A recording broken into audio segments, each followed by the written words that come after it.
तो बच्चों जब हमने सिंपल हार्मोनिक मोशन के बारे में स्टडी किया था तो उसमें कुछ एग्जांपल्स देखे थे, है ना। एग्जांपल्स ये थे कि अगर एक पेंडुलम की मोशन देखी जाए, या फिर दूसरा एक एग्जांपल था अगर एक स्प्रिंग के साथ एक मास अटैच करवा दिया जाए तो वो मास को अगर खींचा जाए या कंप्रेस किया जाए, खींच के अगर छोड़ दिया, कंप्रेस करके छोड़ दिया तो कैसी मोशन होती है। कुछ ऐसे मोशन होती थी ना, अगर उसमें एनर्जी लॉस ना लेके चले तो ऐसे मोशन है कि नहीं। ये मोशन कौन सी एग्जांपल है, सिंपल हार्मोनिक मोशन का।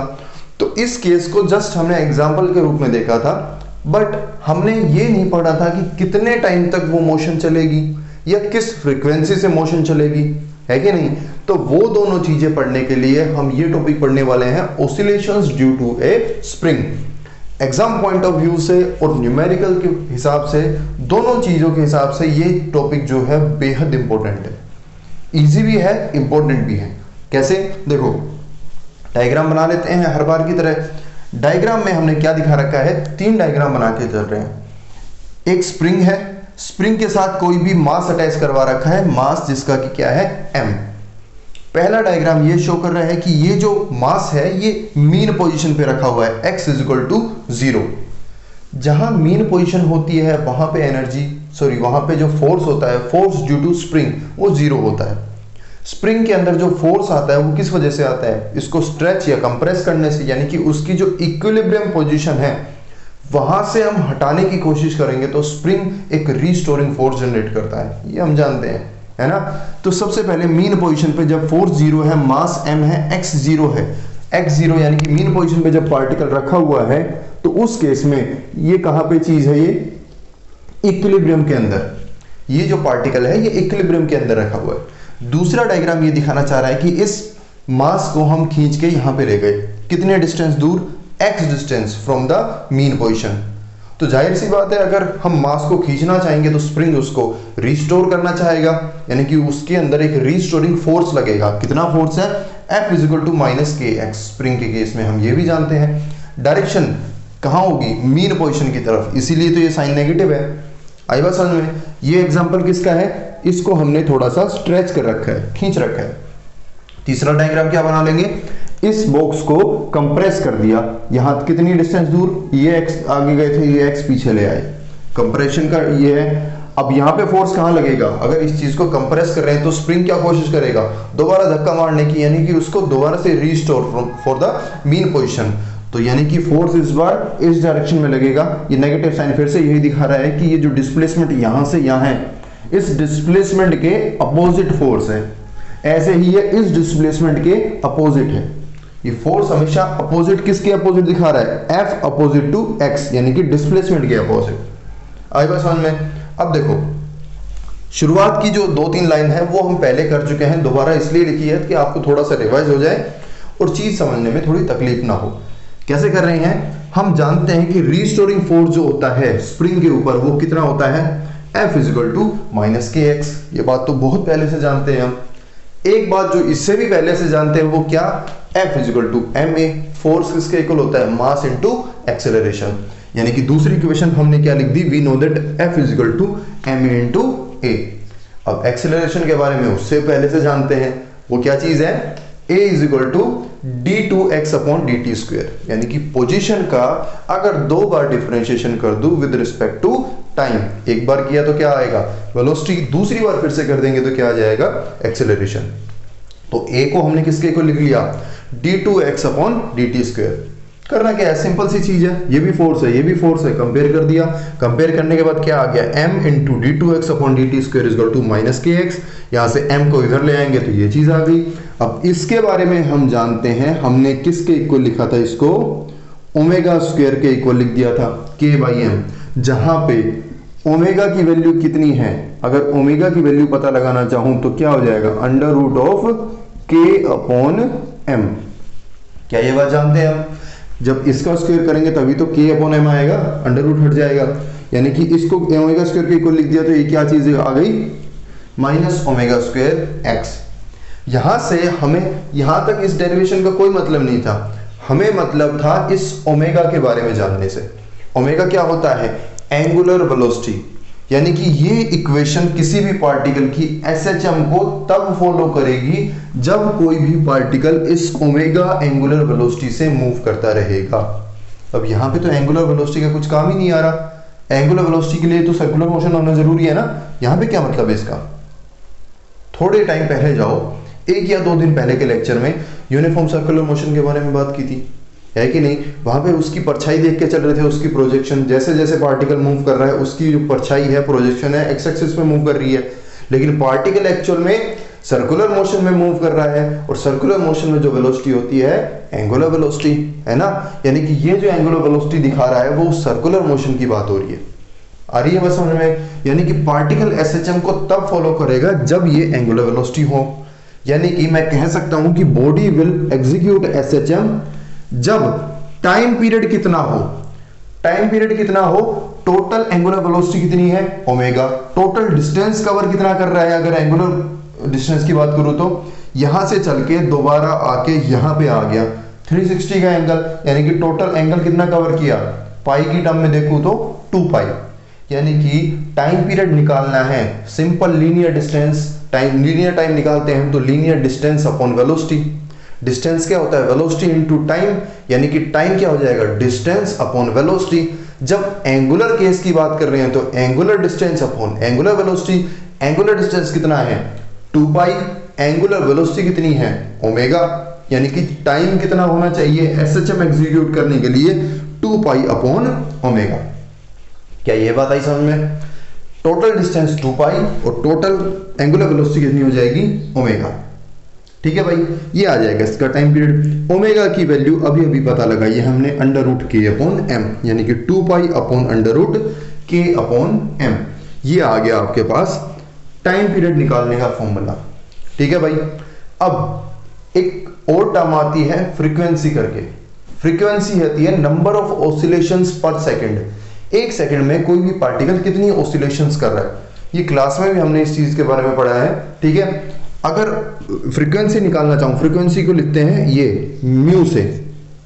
ठीक है, ये v बना के, v ऐसे होता है लेकिन ये थोड़ा सा ऐसे टिल्टेड करके बना देंगे, ये म्यू हो जाएगा। म्यू होता है 1/t, यानी कि टाइम पीरियड का रिवर्स। 1/t यानी कि 2 पाई जो है नीचे आ जाएगा, 1/2 पाई। ये k/m है, ऊपर चला जाएगा, यानी कि √k अपॉन m। ये फॉर्मूला किसका हो गया, फ्रीक्वेंसी ऑफ ऑसिलेशंस। आपको ये चीज अगर पूछ ली जाती है कि टाइम पीरियड निकालना है या फिर फ्रीक्वेंसी निकालनी है, तो आपको इन सब चीज की वैल्यू गिवन मिलेगी। मास ऑफ पार्टिकल गिवन मिलेगा, स्प्रिंग कांस्टेंट की वैल्यू गिवन मिलेगी, सीधा वहां से निकाल सकते हो। क्या बात आई समझ में। ये तो केस था। देखो एक चीज मैं आपको बताना भूल गया कि ये केस है horizontal oscillations of A spring. Horizontal oscillations, अब मतलब दूसरा केस भी होता होगा वर्टिकल का। स्प्रिंग की जब बात करके चलते हैं तो स्प्रिंग को हम एक तो ऐसे मूव करवा सकते हैं या फिर ऊपर अटैच करके स्प्रिंग को ऐसे मूव करवा सकते हैं। आ रही है बात समझ में। अगर स्प्रिंग को मैं ऐसे खींचना चाह रहा हूं तो ये कौन सी मोशन है, हॉरिजॉन्टल मोशन। अगर स्प्रिंग को मैंने किसी भी छत से ऐसे अटैच करके उसके ऊपर मास अटैच कर दिया तो स्प्रिंग ऐसे मूव करेगा, वो कौन सी मोशन है, वर्टिकल मोशन। तो उसके बारे में हम डिस्कस करेंगे। अब वर्टिकल के केस में हमने मान लिया कि एक सीलिंग के साथ, किसी भी एक सरफेस के साथ हमने एक स्प्रिंग को अटैच कर दिया। अब स्प्रिंग अटैच कर दिया, मान लिया ये इसकी रेस्ट पोजीशन। जैसे ही हम इसके साथ अब कोई भी दूसरा मास अटैच करेंगे तो मास अटैच करते ही हम देखते हैं कि ये स्प्रिंग अपने आप ही एक नीचे की साइड डिस्टेंस आ जाएगा, खिंच जाएगा ना। किसकी वजह से खिंचता है ये, ग्रेविटी की वजह से। क्या हॉरिजॉन्टल में जब हमने मास अटैच किया तो क्या ये अपने आप से खिंचा, बिल्कुल नहीं खींचेगा। क्यों, क्योंकि ग्रेविटी नीचे की तरफ लगती है ना। तो जब इसको फ्रीली सस्पेंड कराएंगे, इसको मास अटैच कराएंगे तो ये अपने आप ही खींच के यहाँ पे आ गया। यहाँ पे जब पोजीशन थी इसकी तो हमने बोला था कि ये रिलैक्स्ड इक्विलिब्रियम है, यानी कि इस स्प्रिंग की ये रिलैक्स्ड स्टेट है। जब हमने इसके साथ मास अटैच करवा दिया तो ये अपने आप मान लिया d डिस्टेंस नीचे की तरफ खिसक के आ गया। क्या d डिस्टेंस नीचे आने के बाद इसके अंदर ऑसिलेशंस होगी या फिर नीचे आने के बाद ये यूं का यूं रह जाएगा, दिमाग लगा के सोचो। बिल्कुल यूं का यूं आके रह जाएगा। ये ऑसिलेशंस क्यों नहीं हो रही है, ये देखो ये इक्वेशंस बताएगी ये ऑसिलेशंस क्यों नहीं होती है। सबसे पहले रिलैक्स स्टेट थी तो स्प्रिंग की ये स्टेट है, इस डिस्टेंस, इस सरफेस तक मान लो इसके एक लेवल आ रखा है। जैसे ही एक मास अटैच किया तो ये खींच के नीचे की तरफ आ गया। किसकी वजह से खींचा? इस मास के वेट की वजह से। वेट एक फोर्स होता है ना जो कि ग्रेविटी की वजह से होता है, तो वेट की वजह से ये ऑब्जेक्ट, ये स्प्रिंग नीचे खींच के आ गया। कितना? ये खिंचा है d डिस्टेंस। अब खींचने के बाद ये यहां पे आके रुक जाता है। क्यों? क्योंकि स्प्रिंग का भी एक ऊपर की साइड रिस्टोरिंग फोर्स लग रहा है ना, यानी कि हम कह सकते हैं कि ये यहां पे आके रुक गया। इसका मतलब जो इसका डाउनवर्ड वेट है और जो इसका रिस्टोरिंग फोर्स है दोनों बराबर हो गए, तभी रुका होगा ना। तो हम यहां पे देखो कैसे लिख सकते हैं, मान लेते, पहले डायग्राम समझ लेते हैं। यहां पे आके रुक गया। अब हमें मतलब है ऑसिलेशन से, सिंपल हार्मोनिक मोशन से, लेकिन ये तो आके रुक गया। तो हम क्या करेंगे, इसको थोड़ा सा और नीचे की तरफ खींच दिया, x डिस्टेंस नीचे खींच दिया। तो ये टोटल डिस्टेंस मीन पोजीशन से कितना आ गया? d प्लस x, यानी कि d प्लस x आ गया। ठीक है, अब यहां से लाके छोड़ देंगे तब इसकी मोशन होनी शुरू हो जाएगी। तो इस केस में देखो कैसे पढ़ेंगे, हम जानते हैं कि spring is stretch by distance d। हमने मान लिया कि d डिस्टेंस से स्ट्रेच हुआ है। किसकी वजह से? Due to weight of mass m। जो इस मास की वजह से जो वेट लगेगा डाउनवर्ड डायरेक्शन में, उसकी वजह से खींच के आ गया। ठीक है, now the restoring force kd। अब ये रीस्टोरिंग फोर्स क्या होता है? k into displacement from the mean position. ये मीन पोजिशन है, यहां से यहां तक की डिस्प्लेसमेंट d, यानी कि k इंटू d। अगर ये यहां पे आके रुक जाता है, यानी कि डाउनवर्ड और अपवर्ड फोर्स बराबर है, यानी कि जो mg है डाउनवर्ड फोर्स, वो किसके इक्वल हो जाएगा? kd, यानी कि अपवर्ड फोर्स के इक्वल हो जाएगा। ये माइनस साइन क्यों इग्नोर कर दिया? क्योंकि माइनस साइड तो डायरेक्शन बता रहा है ना, और डायरेक्शन के बारे में ये तो हम पहले जानते हैं, ये डाउनवर्ड है तो ये अपवर्ड है। ये तो कॉमन सेंस की बात है कि नहीं? तो ये दोनों इक्वल हो जाते हैं। कब? इस केस में। अब अगर हम इस स्प्रिंग को और थोड़ा सा नीचे स्ट्रेच करते हैं x डिस्टेंस तक, if we further stretch it by x distance, then restoring force क्या होता है? k into displacement from mean position. ये इस पॉइंट पे देखो, k into displacement from mean position कितनी है? यहाँ पे d प्लस एक्स है, खाली x नहीं है, d प्लस एक्स है। तो यहाँ पे रीस्टोरिंग फोर्स कितना हो जाएगा? k into D plus x. ठीक है भाई, अब देखो रिजल्टेंट फोर्स कितना होना चाहिए इस पॉइंट पे? रिजल्टेंट फोर्स कितना होना चाहिए ऑब्जेक्ट पे? क्या इसकी अपवर्ड मोशन हुई है खींच के लाई, या डाउनवर्ड मोशन? यानी कि डाउनवर्ड मोशन हुई है। अगर डाउनवर्ड मोशन है तो यानी कि नीचे वाला फोर्स ज्यादा होगा बजाय किसके? ऊपर वाले फोर्स के। तो रिजल्टेंट निकालने के लिए क्या करेंगे? Downward force minus upward force. ठीक है भाई, डाउनवर्ड फोर्स क्या है? mg, वेट की वजह से। अपवर्ड फोर्स क्या है? अपवर्ड फोर्स है k into D minus x. ये क्या है? रिस्टोरिंग फोर्स ही तो अपवर्ड फोर्स है, ऊपर स्प्रिंग खींचने जा रहा है इसको। तो रिजल्टेंट निकालेंगे तो mg minus k into D plus x, अंदर मल्टीप्लाई करवा दिया तो माइनस साइन है तो माइनस के डी, और इस यहाँ क्या आ जाएगा? माइनस के एक्स। अब के डी की वैल्यू देखो यहाँ से कितनी है? mg है कि नहीं है? यानी कि के डी की जगह mg पुट कर दूं तो mg से mg कैंसिल, बच क्या जाएगा? माइनस के एक्स। यानी कि f की अल्टीमेट वैल्यू क्या आ गई? माइनस के एक्स। क्या यही वैल्यू रिस्टोरिंग वो हॉरिजॉन्टल के केस में भी आई थी कि नहीं? यानी कि हमने क्या पता लगाया कि ये जो स्प्रिंग कांस्टेंट होता है ना k, इस स्प्रिंग कांस्टेंट के ऊपर ग्रेविटी का कोई फर्क नहीं पड़ता है। अगर फर्क पड़ता तो यहाँ पे k सिंपल k नहीं आता, यहाँ पे कुछ और वैल्यू मॉडिफाई होके आती। लेकिन हमने देखा कि जो वर्टिकल है वही हॉरिजॉन्टल में स्प्रिंग कांस्टेंट है, यानी कि ग्रेविटी का स्प्रिंग कांस्टेंट पे। स्प्रिंग की खुद की प्रॉपर्टी होती है। अगर ये चीज आ गई तो फिर से अब तो बिल्कुल सिंपल है, जैसे पिछली डेरिवेशन की थी वैसे ही करते चलेंगे। F इक्वल टू ma कर देंगे, a को d2x dt स्क्वायर कर देंगे। तो यहाँ से फिर से अगर टाइम पीरियड निकालना चाहेंगे तो 2 पाई अपॉन ओमेगा, ओमेगा की value under root k by m, यहाँ पे रिवर्स होके m बाई k बन जाएगा क्योंकि ये नीचे दिया हुआ है। ऐसे फ्रीक्वेंसी निकालना चाहेंगे तो क्या आ जाएगा? 1 अपॉन t, यानी कि 1 अपॉन 2 pi into under root k by m।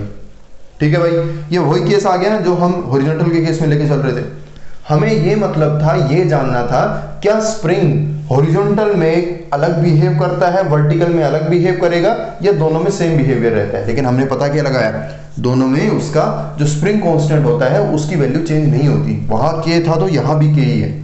फर्क सिर्फ कितना आया है? वहां पे क्या था? मास अटैच करवा दिया तो वहां से ऑसिलेशन शुरू हो गई। यहाँ पे फर्क क्या आया है? मास जैसे अटैच करवाया थोड़ा सा नीचे आ गया बस ये, अब ये यहां से ऑसिलेशन शुरू कर देगा।